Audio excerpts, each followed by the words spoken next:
Hey, it's White Boy Chris. If the Pat Downs ever made you laugh, then join our Patreon and support us. Get bonus content, a t-shirt, or an autographed copy of Rabbit, Miss Pat's autobiography. Visit MissPatComedy.com for the link to the Patreon, and while you're there, join our Facebook group. Welcome to another episode of the Pat Down. We're here talking about some real shit. Therapy, church bomb, crazy people, Donald Trump auntie. We talking about all kind of shit.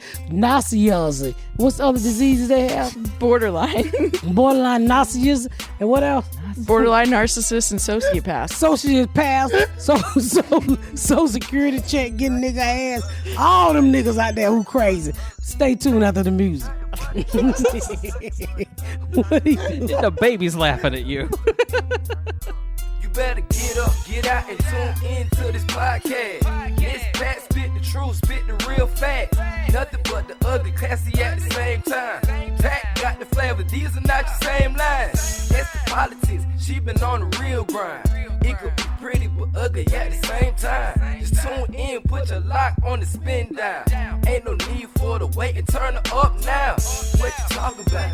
Is it real though? And cut the game, you get no play like Nintendo. You wasted time, turn it up, nothing but the ugly. Straight off the top, everything she say, you know it's funny. Full blast, this a taste of the future. Listen on your iPhone, on your desktop computer. Share it, tweet it, ain't no way to beat it.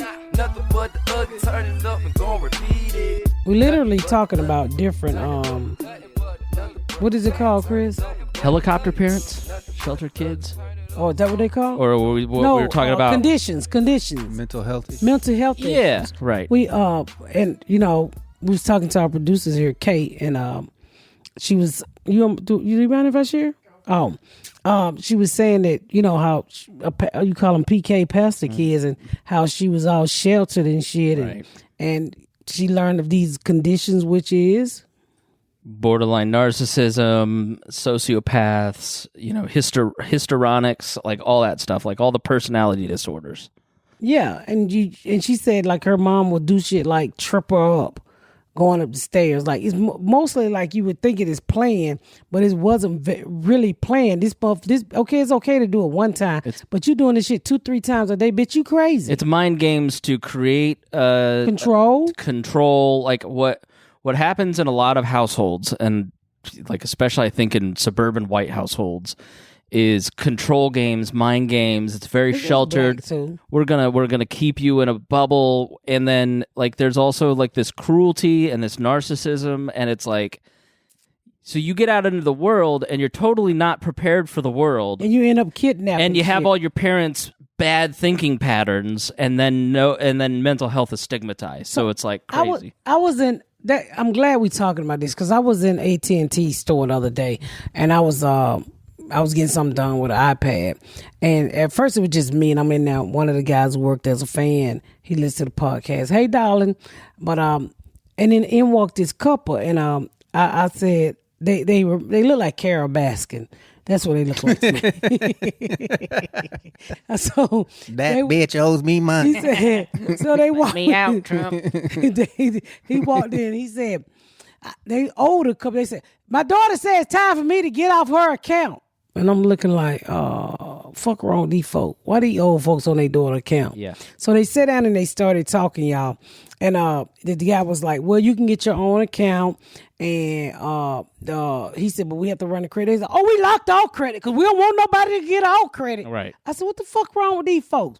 Then they went on to say, the man say, well, with the plan, with the AT&T plan, you can get HBO, Hulu, and this couple literally said, what is Hulu? They said, oh no, we only watch the Hallmark channel. That's all we watch, that and cartoon. Right. And I was like, oh my God, these people don't want to believe that the world is real. So they watch Hallmark channel where shit is perfect. Mm-hmm.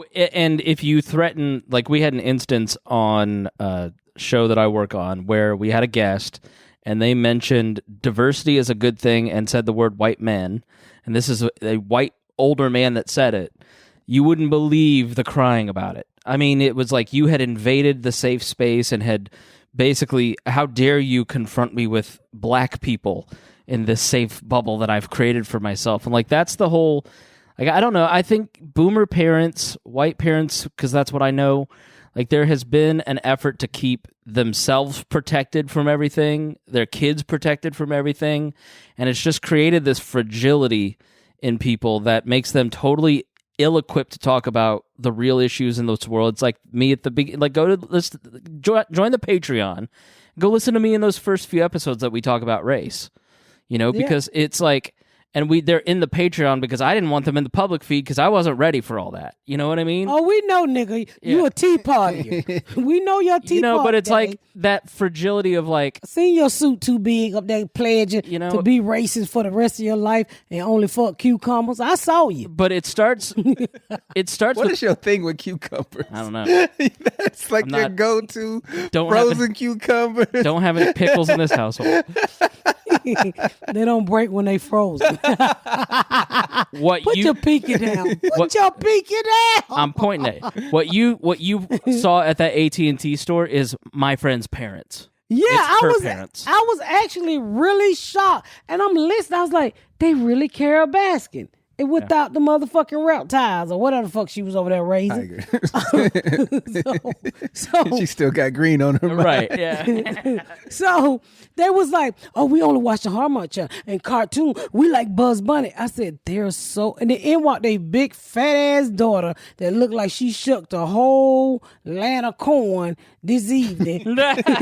Corn fetish. She had on some crop shoes and they were tilting to the right. Like there was a bridge about to let up on the other side. And I was like, boat coming through. Who fucking is big bitch? That's what I'm saying to myself. And I said, these people are so I was just listening to their conversation, how disconnected they were from the fucking reality. What's going on in the world? He said, well, you can get HBO and oh no. Oh, we're not watching nothing like that. I'm like, do you know how much fucking you missing? You old ass hag. We didn't grow up in that kind of like. She grew up in as a PK, so I'm sure she wasn't allowed to watch even Nickelodeon. But like, you can watch Nickelodeon. No, I mean you can watch Nickelodeon. My homeschooled cousin. Come on over here, Kate. What the fuck you behind the camera for? If you want to be on the camera, come on. You be okay? No, we're gonna share. You ain't got COVID, do you? My homeschool she do. cousin. We got it anyway. My homeschool cousin came over one time and we showed her South Park and she was like shaking in terror because she was so afraid of getting caught by my aunt and uncle. Oh man, I used to get in trouble for trying to watch fucking In Living Color because my mom wanted to be a first lady at a church, big fucking time. So like we weren't allowed to watch that shit either, but we didn't have it to the extreme that y'all did. Like my husband was like that. He grew up in a very churchy family and you know my history with church. We just went to eat and hunch. But my husband grew up. They went to school. They went to church. Hunch and hungry. Every day except Sunday. Yeah, they went to church every day except Sunday. It's the worst. Yeah, let's take a break. Plug this in, and then we'll talk to Kate. Okay, yeah, we're gonna take a break real quick. Kate was like, "I'm ready to sit down." Don't stop it, Kate. Just let it run. So. This is who you hear behind the camera breathing all the time. Yeah, probably breathing heavy sometimes. And so we talk about preachers, and she was telling me, which I thought was very interesting, is how she grew up with.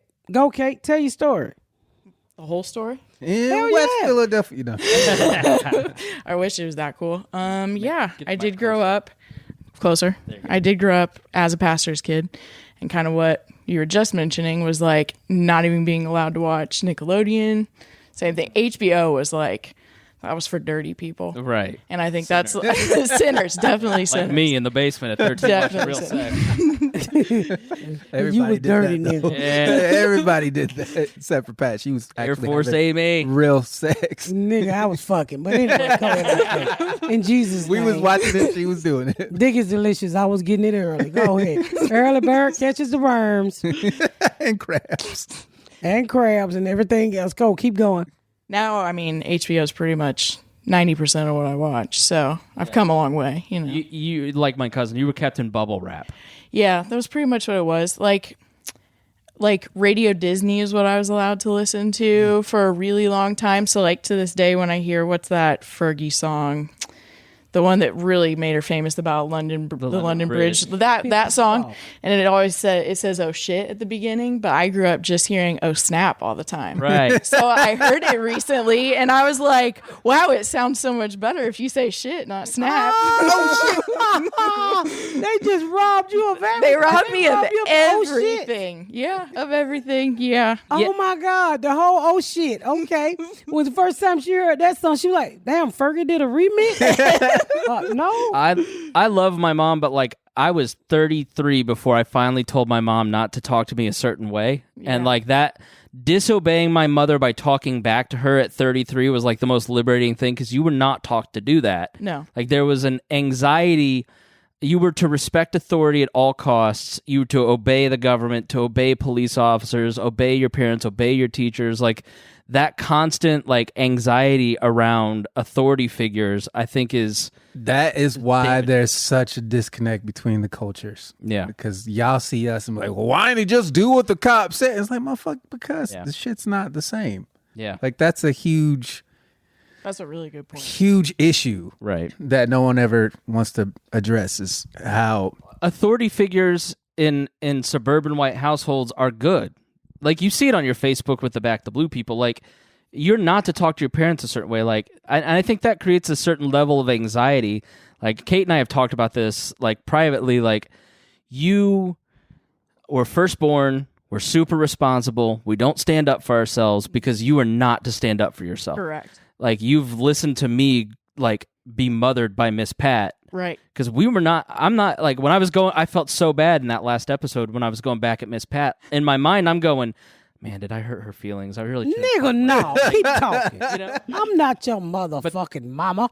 I know, but that's the. I'm a real mama, bitch. If you hit me, then it's on. But that's the script that goes on in our heads. That's them white folks strip. That's right. Black folks strip. Black kids ain't talking back either. But no, that you just been no. Keep going. Keep telling your shitty story. But I mean your story. You know what? Fuck you, mama. I mean, Miss Pat. Yeah, so it was a lot of your therapy too then. I know you mentioned. Yeah. I don't know if you want to talk about that. Okay. Therapy changed my life. A lot of it is learning to like take up your own space. A lot of what you're saying there, like you don't feel like you're allowed to, the way I grew up at least. Like it was like keep your thoughts to yourself. Yeah. You don't matter. Yep. You are All of not. that. You're not like you're a doormat, and that's the best way Yes. to be. Is a doormat because that's the polite thing to do. Yep. You're not to stand up for yourself. And that's how he how was. when I wrong met that him, is. so- Though? Right. Like He- that, how he- damaging. he Dude, was- there isn't a podcast every time we have ever recorded that I haven't left this podcast and thought, man, I was really mean to them. I should really like apologize. Oh no. What? But then I go, fuck that. No, I have nothing to apologize for. He's really came a long way, because I used to say, why you so fidgety? What's fuck wrong with you? And I mean, I've seen the growth in you, just how confident you is in yourself, and you know how, and you should, Stand huh? up for yourself. Yeah, you Yeah. always will. 'Cause Yeah. in our brains, it's not acceptable. It's disrespectful. It's disobedient. Like, you know, Kate was telling her story off the air, and like, it's hard to break that script because you've just been so ingrained with it. Yeah. And it's kind of like it, at least in my therapy, part of what I learned is sometimes the voice doesn't go away completely. Like you're saying, like when you leave, you're still thinking like, oh shit, was I too mean? But like the fact that you were able to still like go back at her means Right. like there was still the part of your brain that like is learning how to override it basically. That the next thought is, but Pat and Dion still love me, and they still invite me back, and like they tell me if there's something wrong. Like I'll think, did I say something racist? Did I say something offensive? And I go, Dion's the first person that will tell me. And if they don't tell you, then you know what I mean. Like there's constant work to kind of Yes, get out of that I think mind. it's just constant worry. Yeah. I mean, 'cause, constant anxiety. people. I didn't have that growing up. We couldn't talk back, but it wasn't like y'all shits. And my mama listened to motherfucking BB King and Ride the White Horse and all kind. Y'all remember Ride the White Horse? To ride Your mom, the white your horse. mom ride the white horse like her mom.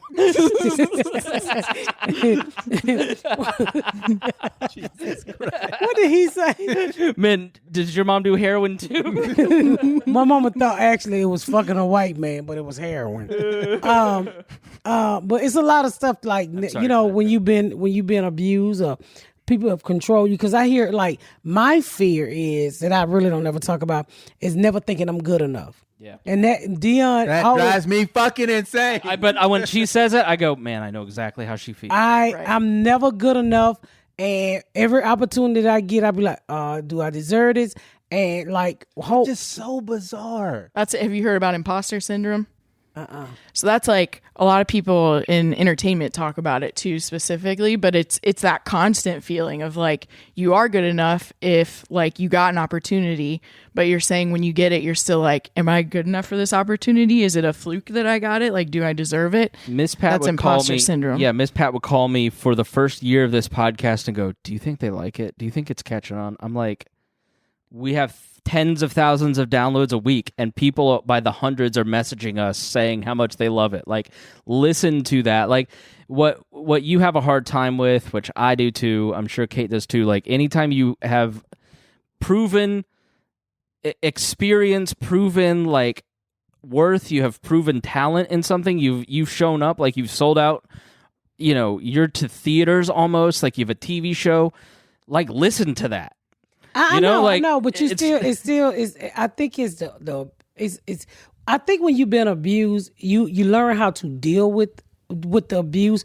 That stuff never go away. Like I still hear my mama's voice when I get something saying, "Bitch, you ain't shit." Yep. And then I start to doubt myself. Like, you know, like when even when I saw the TV show, I mean, I think I'm funny, but I'm never gonna think, and I think that's come from abuse. I'm never gonna think I'm as good as people think I am. Right. You know, like when you guys, when people say you're famous, I said no. I'm a bitch that go to Lowe's with no bra on. And it's like I make up excuses so I don't. Another thing I can't do, and I think it's from the abuse, is I can't take on titles. Yeah. Like today we was on a Zoom and they was like, "Oh, I'm producer and enjoying, like I'm creator and producer," and everybody throwing out their big titles, and I said, "I'm just Miss Pat." Yeah. and they don't. Jordan was like, I can't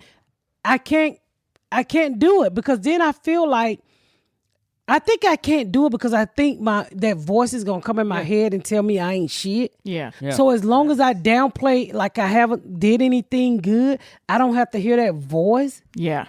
There's nothing to live up to. There's nothing to live up to. So you can't. And I like if I think I know I think that's why I do it.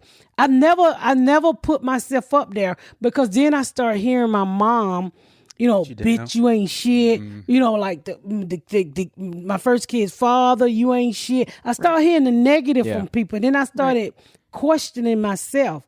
Am I good enough? You know, like. Does this happen too, where you hear the negative voices from the people that you love, but people you don't actually know, they build you up, but that doesn't matter as much? Yeah, like I used to always say when I first got a podcast and I first started to get popular, I say, "What was you motherfuckers at when I needed you the most?" No, Mike. Probably not born. Yeah, I mean, I get that a lot. I mean, and I deal with it. I think I deal with it by playing it down. And since I started the therapy stuff, I'm starting to realize a lot of things like how those voices come back and how that control never goes away. Right. You know, the things that you don't forget that people done to you. Yeah. And then typically when you're getting really angry and lashing out, it's typically, I started learning that means I'm hearing my mom in that person or my dad in that person. And so if I'm irrationally angry, it's because they're triggering in me like all the fears I had because of my mom and my dad's voice in my head. You project onto them that person that punished you. Yes. Like, I have a hard time taking compliments. So if somebody messages me and says, "You're really funny," I want to make a joke about that and put that compliment down instead of what I've learned to do now is just thank you. I appreciate that you made the effort to make me feel good. If this were 3, 4, 5 years ago before therapy, like I would have tried to make a joke or, "Oh, I'm not this," or "I'm not that." Like there's a rejection of any compliment and an internalization of every criticism. Yeah. You know, now I've learned to like go, not every criticism is equal and every compliment is deeply, it's not bullshit. They're not lying to me, you know, and I see that in other people too. I see that in you sometimes, Miss Pat, where it's like you get a compliment and they're lying. they're not telling the truth. Yeah. They don't know. I will admit it. And that's almost That's every why creative person I know. don't really like talking on Facebook. Like I read the comment and I just stroll. Yeah. I was like, whatever.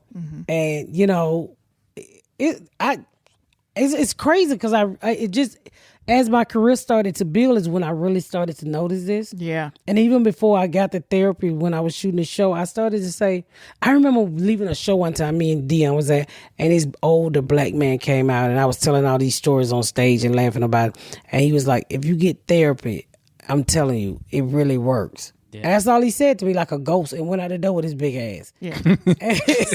And so I'm like, nah, I don't need no therapy.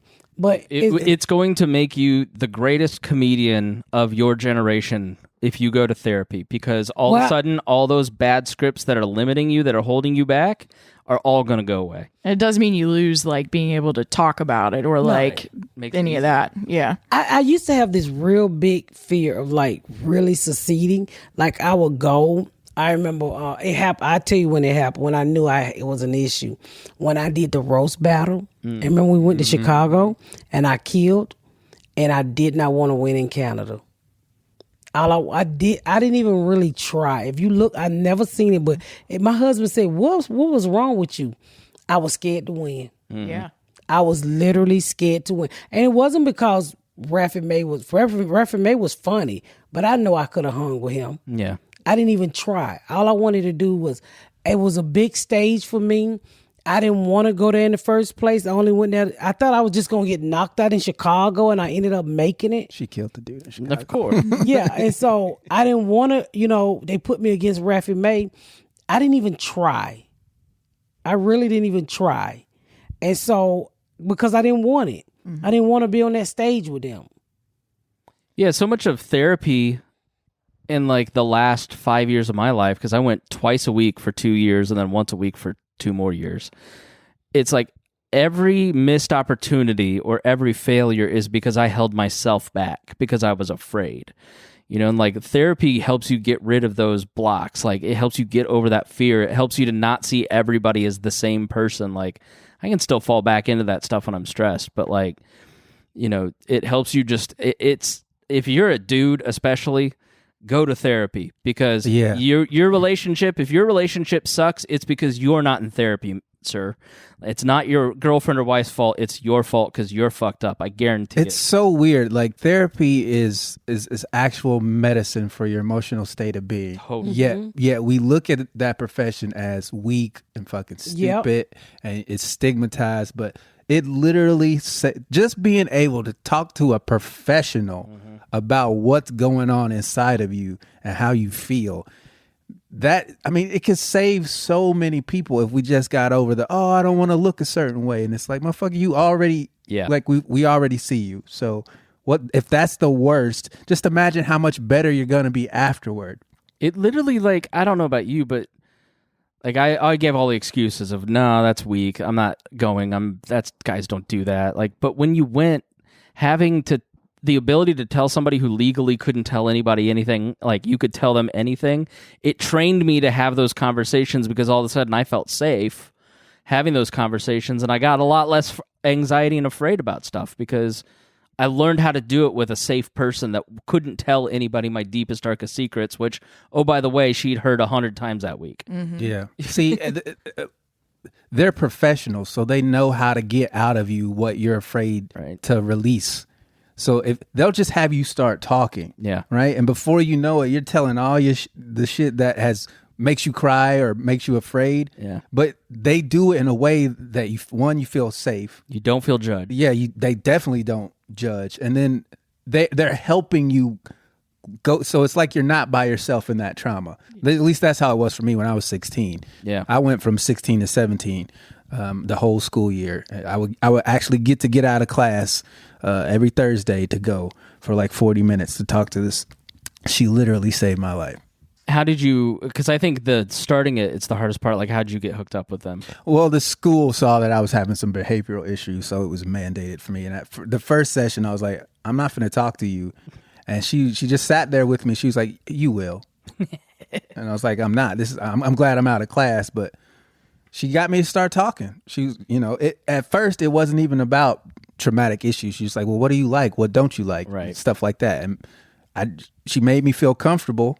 And then we got into the home stuff and how I was dealing with my parents and their divorce. And it was just like, before I knew it, I was thinking about things that I knew that I didn't know I knew. Yeah. You know what I mean? I know So exactly Like what you you witness trauma, but you don't recognize it as trauma in the moment. And then they bring it up to you and you're like, oh, fuck, that's exactly why I felt like that. We were, Yeah. she walked me through it, and like we got to the night my dad left, and if I talk about it still now, I will start crying, like, because that is just right on the surface. But we got to that after like 6 months, and I just started bawling, like I literally went through the same emotions I had, but I walked out of there feeling like so light. Yeah. And it's like, all I did was just go to my insurance website, find a provider. I knew I liked talking to women better, and I knew I wanted somebody that I wouldn't fuck, so I like chose somebody who was older, and like we had like the best conversations.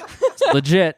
A friend goes, don't hire a therapist you want to fuck, because I hired my therapist, and all I wanted to I do don't was give fuck. a fuck who you hired. I wanted to fuck my therapist, but I wasn't old enough. And if you don't like the person, go to another therapist. You'll connect with somebody eventually. It's Yeah, like, sometimes it takes people 3 how did you or 4 get tries. how did you get into therapy? Well, You should ask, Chris. it's a great. I went to college and really started realizing even more. I knew when I left for college that I didn't exactly love my life at home.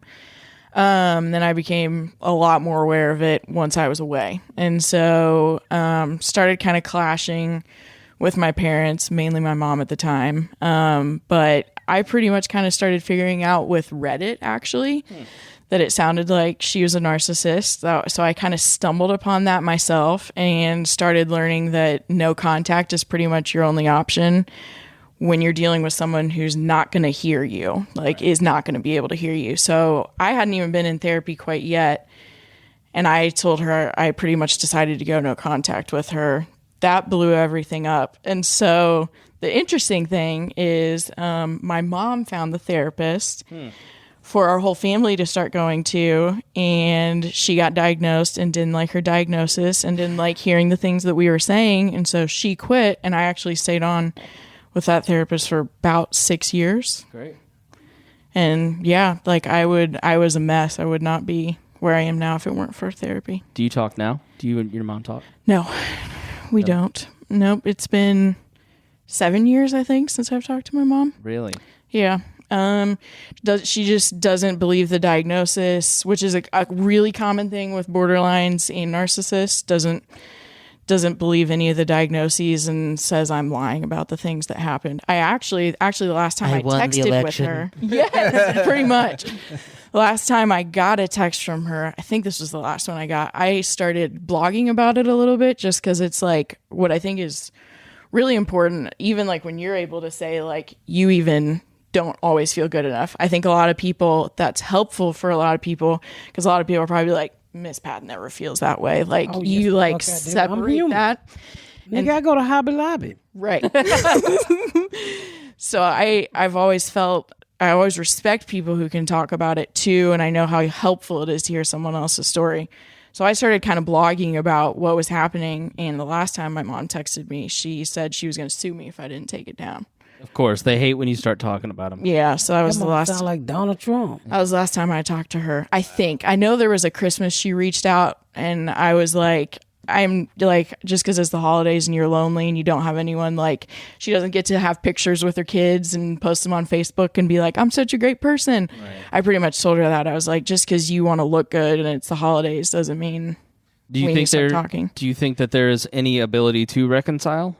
No, do you have any desire? I don't. No, not unless there was a big change. She's never apologized, and she still doesn't think she did anything wrong.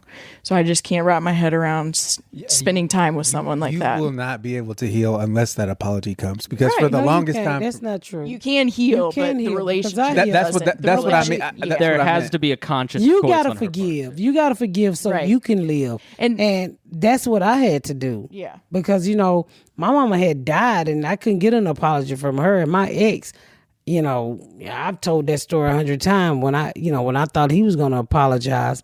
So you can heal by forgiving them, and that you will release that same amount of pressure off of you as Chris did when he cried, or you did when you cried, and I mean, it's just for you to live. I meant you can't heal that relationship until you get that. Yeah. Because that's what happened between me and my mom for the longest time. Like I didn't talk to her. I was like, you don't have nothing to say to me other than we addressed the issue where I left you at. It's like until that is reconciled, we don't have anything to talk about. And it took a couple of years. It was like 3 or 4 years where I had no contact outside of holidays and because the whole family got together. But I was in no hurry to talk to her. You know, when I first met you, and I knew he had mother issues because of the way he talked to women and the way he used to try to talk to me. I hate this story. Yeah, and I used to talk, and I told him, I said, you don't respect your mother.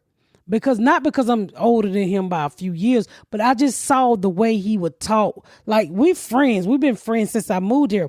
But the way he talked, and I was like, nigga. You know, when a black man been raised by their mama and they respect their mama, they have respect for black women. They, in their minds, we're queens. And it wasn't because he dated a bunch of white women. I told him this from day one. Now listen, let's work on your coping skills, Dion. Am I lying? I told you from day one. Lying. No, I know. No. I said, am I lying when I told you had I said you have mama issues. I told him that a long time ago. I sure did. I knew. I didn't need you to tell me that. I mean, but I didn't know that. I didn't know that about you. Yeah. But I could tell from the way you react with me. Yeah, it was the way you would speak to me. I don't let anybody speak to me the way you used to speak to me. Including my mother, because she used to try and talk to me like that. Yeah, and that was part of the therapy that I went through. It's like, don't let anybody talk to you that way. Well, and Dion was also a person when I first met him. Like, he didn't want you to be like, I'm blunt. And I tell you what the fuck on my mind. I tell you when you fuck up. Like, when I first met him, and he was like, he thought he was like the fun. He thought, he was like most comics when we first started coming. We get a few good sex and we think we the shit. And I was trying to tell him certain things, and he will fight back. And I'm like, nigga, why are you fighting back? I know what the fuck I'm talking about right here. But over the years, he have gotten a lot better. Like, he wouldn't listen when I first. It was always this with us. Like, because you learned how to talk to me. It wasn't what you were saying. It was how you were saying it. It's why I wasn't receiving it. I can tell you from your dynamic. Let me help change the subject.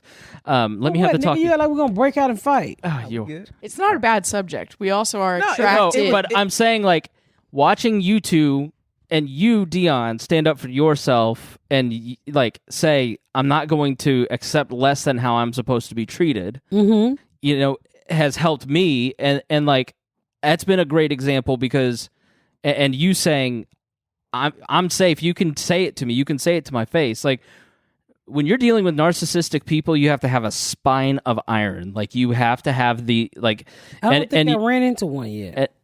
You have. You have. You just, I mean, you couldn't be in your industry and not. You beat most of yours up, though. Yeah, because you never started where Kate and I started, or maybe Dion, like, where you don't feel you're worthy of having, like, you just are allowed to be talked to that way. You don't have that same thing where it's like, when you're dealing with a narcissistic person like your mom, it's like you gotta cut it off because. Classic example is when you beat the boy up in the office and Avery was just standing there. I mean, he is definitely. Oh, he was. He's definitely. He would lie his ass off. Gardner. Oh, okay. Yeah. No, he's 100%. Yes. Oh, I remember when I first met this dude. When I first moved here, like, he was a comedian, and he was one of the ones they kind of thought was the shit. And he told me he was a professional golf instructor. And so he said, I fly down and I train people like Tiger Woods. And I'm like, what? Yeah. That's what I'm saying to myself. And I'm like, oh, he must be rich. And he walked around with that white boy swag, with the khaki pants, and act like he looked like he had some money. I'd never seen him get out of a car, so I never knew what he drove anyway. But then I learned how he was just a lying, gambling, broke piece of shit. You know what's amazing about those people is they can be successful for a period of time. They can be president, but eventually, like, they overstay their welcome and everybody figures out exactly who they are. The emperor can only have no clothes for so long. Exactly. And then it's like somebody why this nigga don't got no clothes Right. on? Right. Yeah, and often people actually did know, and they just They were saying afraid anything. to say it. Yeah, And that's another thing that, like, just speak up. Yeah. Because the second you speak up, all those people, like, I had a situation with a friend where I finally was like, I think this guy's no good. And I had like half a dozen people go, hey, I didn't know how to tell you this. I've been waiting for you to figure it out, but you need to know. Like, it's once you kind of go, hey, that person, is that? Yes, that's exactly, you know, like that's where great friendships, like what you two have, where you can, like, I've never seen two friends be more honest with each other, and that's been great for me to watch. I love you on Facebook. I mean, he be going in, and they be, ooh, I said, look at Chris. I said, ooh, his little playing field people be after his ass. And he fight back. I be like, get him, Chris. And then I always come on and say, Chris, why your friend so racist? You know what? You know what's hilarious is over this year doing that, it's been my libertarian people that don't like me as much. It's been my high school friends that I didn't think listen to me go, you're exactly right. You'd say what I like, you know, because I think a lot of them, and like Kim, I know she listens, we all grew up and we listen to this show. They listen to this show and they go, man, I thinking the same, like we're articulating what a lot of suburban white people want to know, want to talk about. They just needed a model. Know how to do it. They needed a model. yeah. They need a model. Yeah. Yeah. And but we all got issues. In the end, we all got issues. It's all about just, fighting them demons and, try to come around. I'm not perfect. I mean, I like doing a podcast because it let people know that I'm human. I don't sit here and talking about no fart jokes. I want to sit here and talk about real shit. I told my husband about a month ago, I said, I think I'm scared to succeed. I think there's a problem that I have. And once I started talking to the therapist lady, she made me realize what the problem was. Yeah. The fear that I have. And I fight your ass, but when it come up to I don't call them friends. I have people that's famous that I talk to. And then I was like, wow. I started doubting myself. Why would they want to talk to me? Why would they want to be my friend? Right. Like I'm laying in bed one night and I get a text and it's like, I haven't seen you since the camp. And I'm like, who the fuck is this? And so I stroll down and it's fucking Joel McHale. And I'm like, what the fuck he want with me? That's what my mind, what makes me push everybody away, say. Yeah. And I just started talking to him. It ended up being a really funny fucking conversation. But I'm glad I was able to realize that, because I missed opportunities from being scared like that. Do you find yourself unconsciously causing chaos to avoid success? Yep, there've been times when I was like, there've been times when I didn't want to do something. I mean, I've talked to you 100 times about it, dear. I'm like, I don't want to do that. Yeah. And they was like, why? I said, I don't know. I just don't want to do that. Because I know, I go out and do well.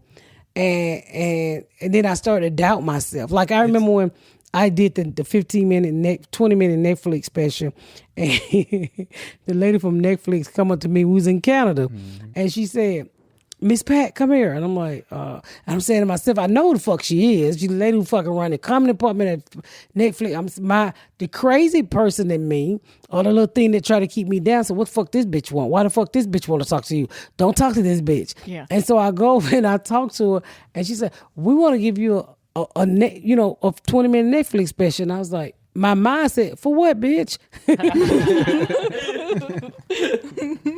And I looked at her, I said, oh, thank you. I said, did you tell Reg? And she looked at me because I guess she like, I'll go, oh, and I was like, oh, okay. I said, did you tell Reg? She said, yeah, I told him. And I said, okay, I'm going to go back over here. But that's that fear in me. Yeah. And I remember when I was in LA shooting the pilot, getting ready for that. And I was talking to Jordan. I've told this story before. I was talking to Jordan. He was fucking literally practicing all day for the pilot. And I mean, Debbie was wearing our asses out. And I would go stay up to 2 or 3 o'clock in the morning, hit different spots in LA. And he's like, why are you doing this? Because it wasn't because I didn't know those jokes. When you do TV jokes, you're going to burn the shit and never use it again. I knew the jokes, but I wanted it to fall out of my mouth like it all went together like butter. And that's something Jordan, the writer of my show, couldn't understand. Yeah. And he's like, but you already know this. It's already funny. I had to overcompensate because I was so scared I was going to fail. Right. Yeah. So, Which is so frustrating. I know. Being sitting next to her, and it's like, I don't get jealous of you, but I do get frustrated because you think you're not, like, you don't see I don't see what you guys see. everybody else No. like, and I that frustrates me because I want you to be able to see that, even if it's just for like, it's like, Pat, you are so good at what you do, like, because it's natural. Yeah. Like, Yeah. if you never took a comedy class, like, you're fucking, your first time that lady told you to go, you need to go do stand-up comedy, it's like, it's so easy for you to elicit laughter from people, and it's like you're so good at it without even trying. And then I watch you actually try, and it's just like, oh, she's so good. And then you're like, man, I didn't like that. And I'm like, what are you fucking talking about? That was fantastic. You have a level of experience that, like, you should just trust yourself more than you do. I'm working on that. I am. And I think a lot of that come from, childhood, just from what I've been through in life. And it's like, my family said I'm a person that's never satisfied. I said, you should never get satisfied and you don't have anything to work towards. When you start to think, I always say in this business, never suck your own dick. It's too many people out there willing to suck it for you. Yeah. You know how you see people that's not even that good and they're acting like they're famous? Then when you start to act like that, then to me, you don't have any, you're not working. Yeah. All you want to do is somebody to give you something.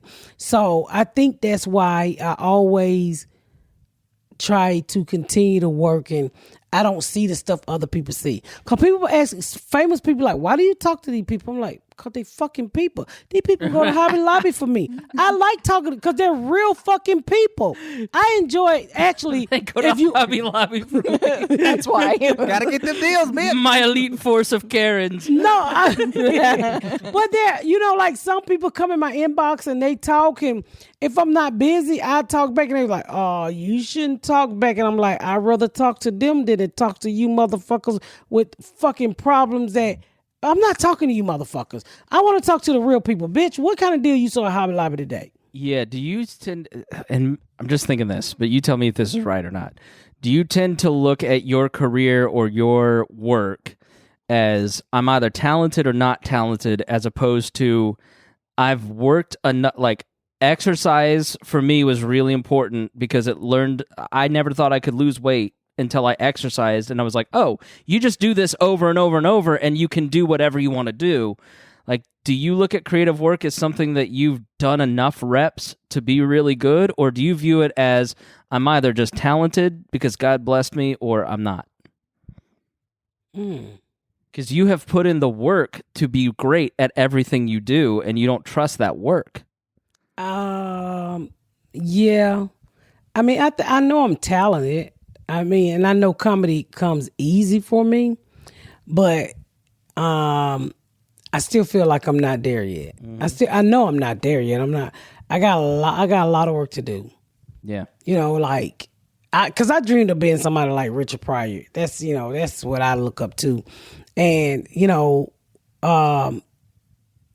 don't think I'm there. I know I'm not there yet. I would love to be, but I don't think I ever see myself like everybody else will see me. You'll be great because it'll never be good enough. Yeah, as long as you don't beat anybody else up, you'll be all right. Right. The elevator is going up. Just listen to the life coach, you'll be fine. Yeah. So I mean, and I don't know if I do that to keep myself humble. My husband said he said I do that so it's like I'm not in reality. Like if I'm in a store and you recognize me, I will run from your ass. Let me get the fuck out of here. Okay?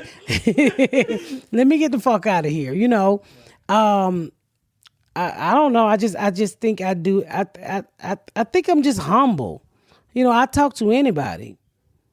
I mean, I don't. But that's what makes you humble, not denying your talent. Like you have the ability to be the next Richard Pryor. Like, you know, you have a gift that other people don't. So your hard work plus your talent means you're not going to fail at whatever you put your mind to. Well, probably not, but I'll probably get famous and then be hiding in the house.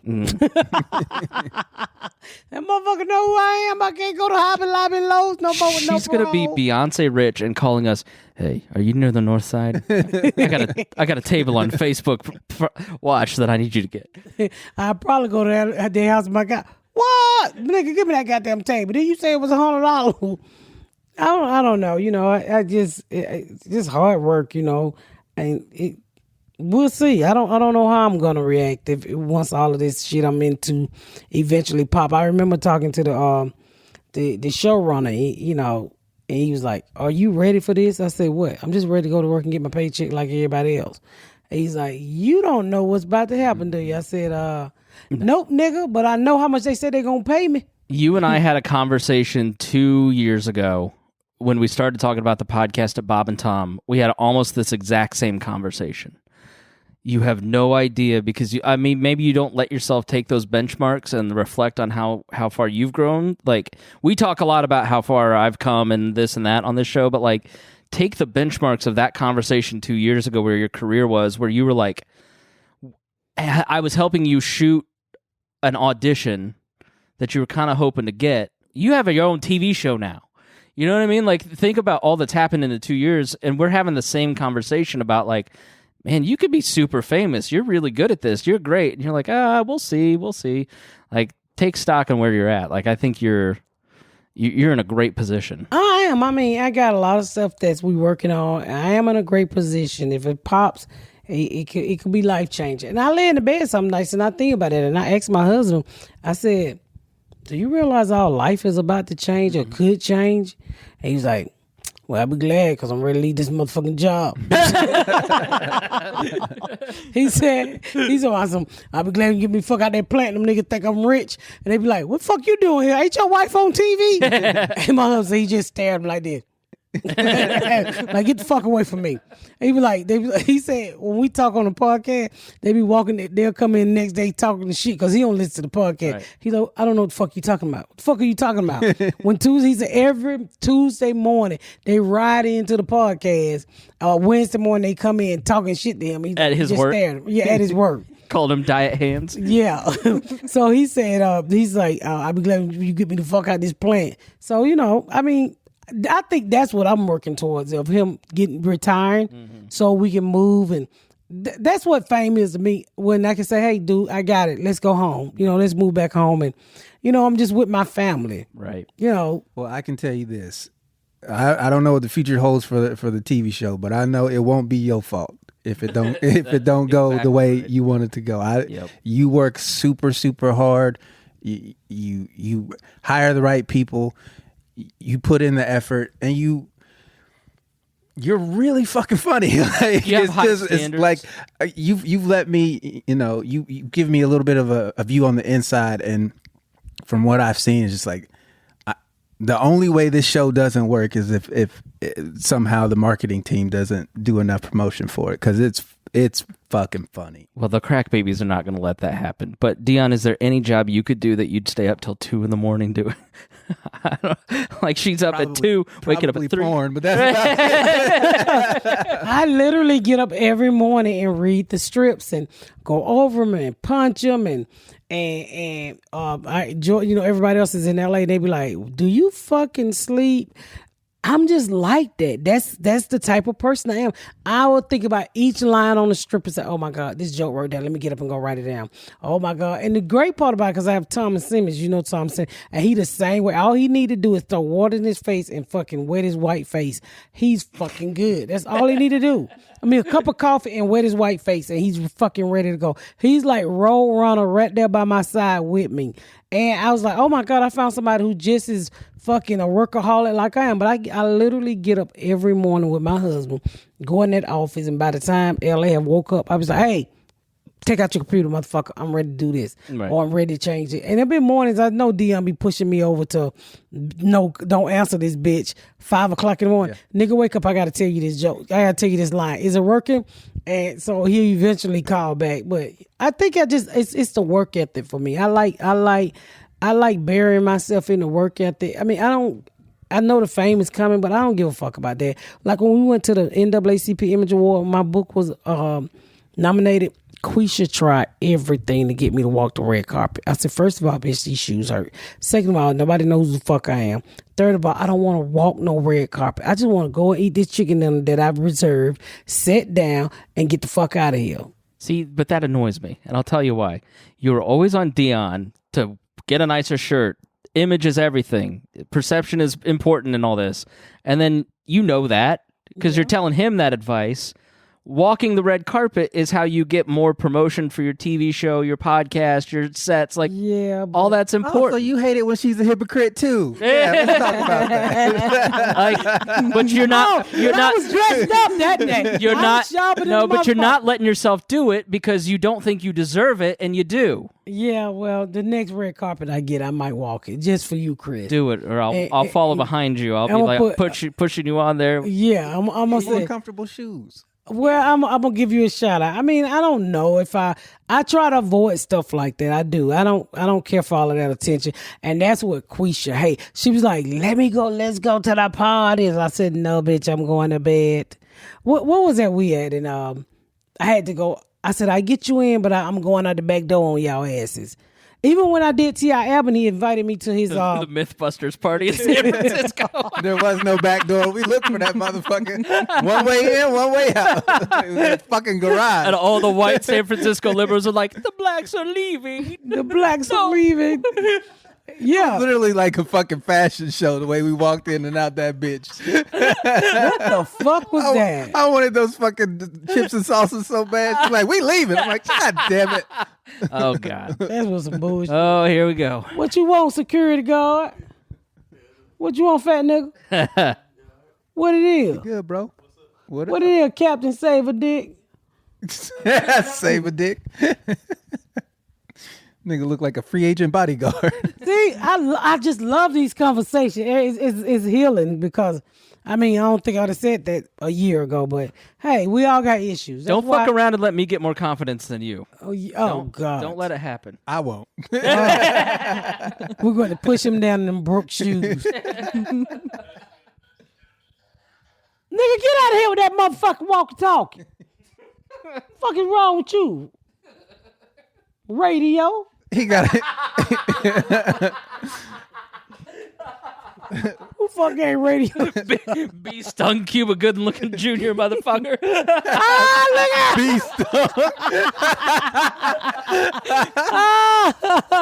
So fucking funny. So we're going to Atlanta and Kate is going with us. Yep. And Dion, and we're gonna have a good time, and it's gonna be interesting. It's gonna be interesting. We're gonna have a good time. We are. You got the final date for when you need to report. January 4th. Oh, I gotta tell you. I gotta figure. I'll tell you when we get off air and stuff like that. I did get a place to stay. But it's nice. So I'm looking forward to it. Hey, keep healing. Hey, and you know, if you need counseling, like I'm in therapy, and everybody up on this motherfucker's in therapy, and I'm new therapist, so I'm new to this motherfucking crazy game. You know, I got a sponsor called BetterHelp. You ain't got to sit in there and talk to them motherfuckers. You can do it on Zoom. If you don't like it, a nigga cross-eyed and get you another motherfucking counselor with two eyes that point directly at you. Ain't no sense you looking at a nigga with a motherfucking eye that yields to the other way. Hello. Oh, my grandbaby. I know I got to go for somebody kidnap these niggas that ain't worth nothing. We want to thank you for tuning in to another episode of the Pet House. Hey, young man, do you want to try BetterHelp? They gonna need it. Come and say your name, Aiden. What's your name? Aiden Play. Aww. Come here, grab my baby. That's my baby. He be tearing up some shit right here. Come here, poo-poo. What you been doing? You was up there fitting on them whole day? I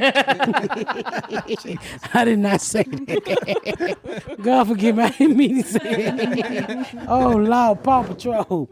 Got a Paw Patrol hat on. Paw Patrol, your mask too big. Who the fuck gave you that welfare mask? Adams gave it. Who gave you that? Miss Adams. Adam gave you a fucked up mask. It's Look like you're about to The join the tea dinosaur party. is cute too. Hanging out. And my baby. All right, thank you for tuning in to another episode of the Pat Down. Okay, all right. He told him to shut the fuck up as she gave him the microphone. I got cowboy. You got Cowboys? Okay, what'd you get for Christmas? Sonic the Hedgehog.